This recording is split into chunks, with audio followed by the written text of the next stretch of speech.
Hello guys, welcome to another video of stock market friends. Aris infra solutions limited guys, जिस IPO का आज day 2 का subscription open होने जा रहा है, जानेंगे लाइव सब्सक्रिप्शन, जीएमपी कितना चल रहा है, लिस्टिंग कितना मिलेगा, परफॉर्मेंस कैसा रहा डे 1 में, अप्लाई करे या फिर अवॉइड, फाइनल कंप्लीट आंसर जानेंगे। फाइनल डिसीजन क्या होना चाहिए, क्या इस आईपीओ में अप्लाई करना चाहिए या फिर इन सभी पॉइंट्स को डिस्कस करेंगे। चलिए फ्रेंड्स, वीडियो स्टार्ट करते हैं।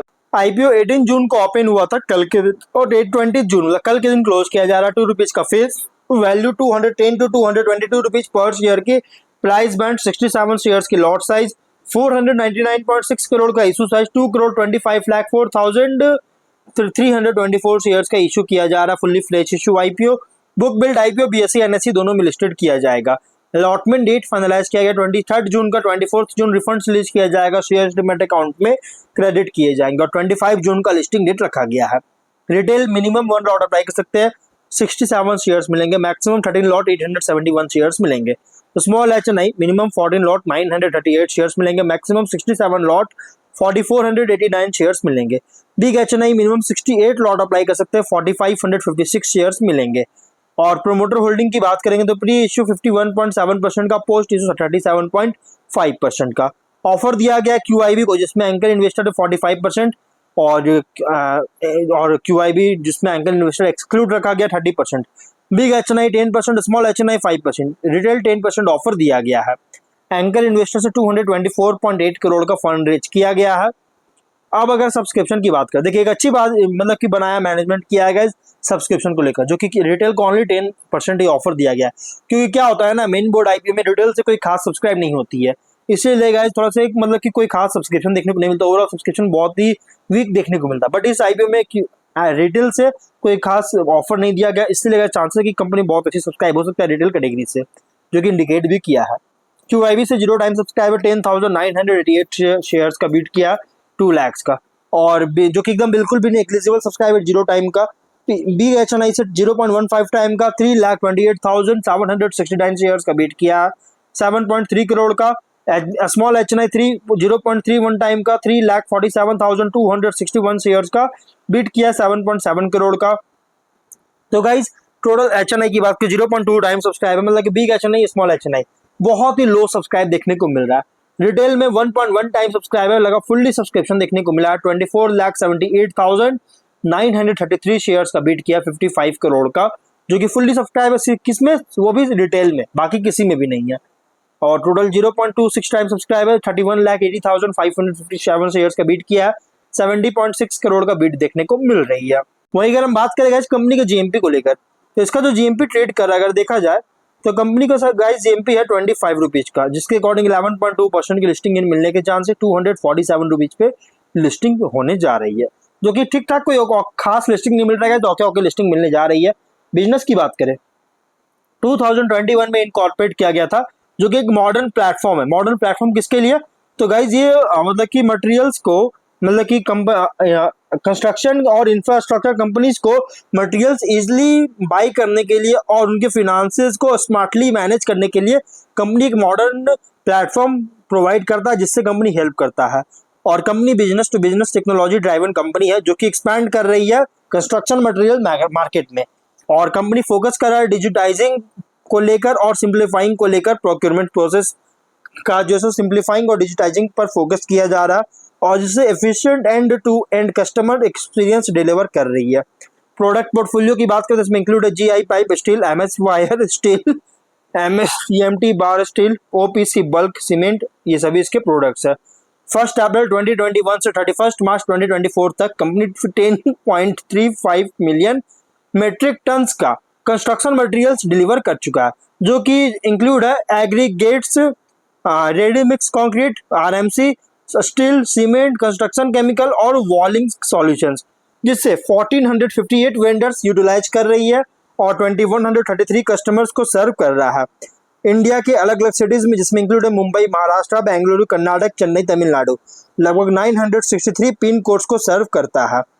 कंपनी के क्लाइंट्स की बात करें तो इसमें कैपेसाइड infra project, Jai Kumar infra, Afcons infra, EMS limited, SP Singla construction, ये सभी इसके क्लाइंट्स है।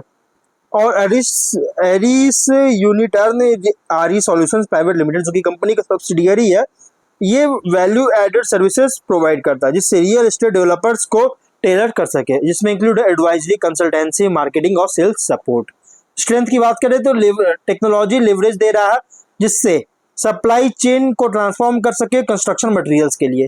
वेल पोजीशन है, जिससे कैपिटलाइज कर सके सिग्निफिकेंट मार्केट अपॉर्चुनिटीज पर। Growing third party manufactured construction materials है। स्ट्रॉन्ग नेटवर्क है, जिससे इफेक्ट है, स्ट्रॉन्ग नेटवर्क इफेक्ट करता है लॉन्ग टर्म स्ट्रेटेजिक बेनिफिट्स को इंश्योर करने के लिए। Technology enabled comprehensive credit risk analysis framework है ऑपरेशनल एफिशिएंसी के लिए। प्रोमोटर्स और के द्वारा लीड किया जा रहा है और एक्सपीरियंस प्रोफेशनल टीम के द्वारा सपोर्ट किया जा रहा है। तो बिजनेस की बात करें तो ये गाइस कंपनी बिजनेस मतलब कि technology enabled business to business supplier है कंस्ट्रक्शन मटेरियल्स और मटेरियल्स में, जो कि ग्रोइंग मार्केट है, क्योंकि जो मटेरियल्स ये जो सेक्टर है ये ग्रोइंग मार्केट और ये वर्चुअल मोनोपोली कंपनी है इस सेगमेंट में, जो कि मोस्ट प्रेफर्ड पार्टनर है कंस्ट्रक्शन एक्टिविटीज के लेकर। और अगर हम बात करें इस कंपनी यहाँ पे अगर देखा जाए ना, तो यहाँ पे अगर देखा जाए तो फिनेंशियल का अगर देखा जाए तो 22 में 334 करोड़ का एसेट्स, 9 मंथ्स में 586.5 करोड़ का, जो कि इंक्रीज किया है। नेटवर्थ है 140 करोड़ का, 25 के 9 मंथ्स में 152 करोड़ का, जो कि देखिएगा तो यहाँ पे 23 में सफर बहुत ज्यादा गिरावट आई है। रिजर्व्स की बात करें तो 6 करोड़ का निगेटिव में है और 25 में के 9 मंथ्स में 141 करोड़ का पॉजिटिव में आया, जो कि यहाँ 24 में 3 में भी निगेटिव था, लेकिन 24 से पॉजिटिव देखने को मिला। डेट 322.8 करोड़ का देखने को मिल रहा है। डेट कंपनी पर बहुत ज्यादा देखने को मिल रही है। अब रेवेन्यू प्रॉफिट की बात करते हैं तो 22 में रेवेन्यू 453.7 करोड़ का, 6.5 करोड़ का लॉस। 23 में 754.4 करोड़ का रेवेन्यू, 15.4 करोड़ का लॉस। 24 में 702.3 करोड़ का रेवेन्यू, 17.3 करोड़ का लॉस। 9 मंथ्स में 557.7 करोड़ का रेवेन्यू, 6.5 करोड़ का प्रॉफिट। तो फिनेंशियल अगर देखा जाए ना तो टॉप लाइन कंपनी का 23 में इंक्रीज था, बट 24 में डाउनफॉल देखने को मिला। बॉटम लाइन अगर देखा जाए तो 24 तक लॉसेस देखने को मिला, लॉसेस इंक्रीज कर रही है, बट 9 मंथ्स में कंपनी का प्रॉफिट बढ़ता हुआ देखने को मिल रहा है। एक अच्छी बात है 9 मंथ्स में कंपनी प्रॉफिट किया, लेकिन 24 तक कंपनी का वर्किंग कैपिटल या पी रेशियो जो है ना निगेटिव देखने को मिल रहा था, और ये थोड़ा कंसर्न रेज करने वाली बात है। लेकिन 9 मंथ्स में जो सडन जो बूस्ट हुआ, मतलब कि कॉर्नर टर्न किया, मतलब कि वापस से लॉसेस से प्रॉफिट की ओर टर्न करता हुआ देखने को मिला, और इसीलिए इस कंसर्न रेज करने वाली बात है। लेकिन इसके लेटेस्ट वर्किंग के अकॉर्डिंग जो प्राइस में रखा गया है ना, बहुत ही एग्रेसिव प्राइस रखी गई है। लेकिन ये जो पॉजिटिव प्रॉफिट की ओर आया है, ये मतलब कह सकते हैं इंडिकेट कर रहा है कि आने वाले टाइम में भी कंपनी और अच्छी परफॉर्म कर सकता है। अगर हम बात करें तो इस बार कंपनी को अगर देखा जाए 24 में फिनेंशियल ईयर में बहुत ज्यादा सफर करना पड़ा है। यहाँ पे देख सकते हैं 24 फिनेंशियल ईयर में रेवेन्यू प्रॉफिट में, रेवेन्यू में डाउन है, लॉसेस में इंक्रीज किया। डेट इक्विटी 1.4 टाइम का बहुत ज्यादा, आरओडब्ल्यू नेगेटिव 13.1% का, और price to book value 8.6 time का, बहुत ज्यादा मतलब कि pricey IPO, EV ratio -41.9 time का है। और अगर हम बात करें ऑब्जेक्टिव को लेकर तो रीपे करना चाहता है लोन का वर्किंग कैपिटल रिक्वायरमेंट, इसका सब्सिडियरी है बिल्ड मैक्स इंफ्रा, इसमें इन्वेस्टमेंट करके working capital requirement full funding करना चाहता है जनरल कॉर्पोरेट पर्पस और आइडेंटिफाइड इनऑर्गेनिक इक्विजिशन करना चाहती है, इसके लिए आईपीओ लेकर आया है। तो फिलहाल देखिए कंपनी जो है ना सिंपली ये लॉन्ग टर्म कंपनी है, ये प्योर लॉन्ग टर्म कंपनी है। लेकिन अगर आप इसमें अगर लॉन्ग टर्म के लिए कंसिडर करेगा तो आप अप्लाई कर सकते हैं, लेकिन अगर आप लॉन्ग टर्म में अप्लाई नहीं करना चाहते, जैसे 5 साल 10 साल के होल्ड नहीं करना चाहते, तो आप इसको इग्नोर कर सकते हैं, क्योंकि रिस्की कंपनी है, लॉसेस वगैरह फेस किया है पास्ट में। अब भले भले करंट फिनेंशियल मतलब कि 25 के फिनेंशियल में प्रॉफिट देखने को मिला, लेकिन फिर भी गाइस कंसर्न रेज करने वाले होते, इसलिए guys company pure long term company है। क्या पता हो सकता है आगे भी फिर लॉस जनरेट कर दे, इसलिए लॉन्ग टर्म के लिए आप लॉन्ग टर्म के लिए अप्लाई करना चाहते हो अप्लाई कीजिए, अदरवाइज आप उसको इग्नोर कीजिए प्योर। लेकिन फाइनल डिसीजन जो भी लीजिएगा अपने रिस्क पर लीजिएगा, और ये कोई रिकमेंडेशन वीडियो नहीं है। तो मिलते हैं नेक्स्ट वीडियो में, टिल देन बाय बाय।